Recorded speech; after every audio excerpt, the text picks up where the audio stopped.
दोस्तों, हम कितने बेवकूफ़ हैं कि अगर बात मेटाबॉलिज्म की आती है तो हम दुनिया जहान की सारी बातों पे गौर कर लेते हैं।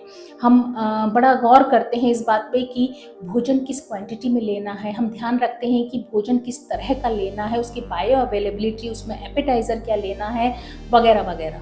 लेकिन इन सब के बीच में हम एक चीज़ बिल्कुल नज़रअंदाज कर देते हैं। एक आयुर्वेदिक कॉन्सेप्ट को हम पूरी तरह से नज़रअंदाज कर देते हैं, और वो आयुर्वेदिक कॉन्सेप्ट है दिनचर्या या डेली रेजिम का। जो अष्टांग हृदय में अगर हम बात करें उस दिनचर्या की, तो एक पर्टिकुलर सीक्वेंस में सब चीज़ें एक्सप्लेन्ड हैं।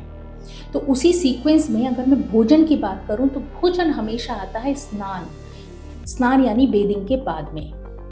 और हमारे पूर्वज भी ये बात कह के गए हैं कि नहाने के बाद ही भोजन करना चाहिए। उसके पीछे कारण है। स्नान के एक्सप्लेनेशन की अगर मैं बात करूं तो अष्टांग हृदय में बड़े अच्छे से एक्सप्लेन किया है कि स्नानम दीपनम आयुष्यम वृश्यम ओजो बलप्रदम। यानी कि इतनी सारी क्वालिटीज़ होती हैं। ये आयु को बढ़ाता है, ये आपकी ओज यानी इम्यूनिटी को एनहेंस करता है, आपको बल प्रदान करता है। और वहीं पर ही स्नानम दीपनम यानी कि आपके मेटाबॉलिज्म को स्ट्रॉन्ग करता है। बस इतनी सी बात है कि अगर आप स्नान के बाद भोजन करते हैं तो आपका मेटाबॉलिज्म कभी डिस्टर्ब नहीं होगा, हमेशा स्ट्रॉन्ग बना रहेगा।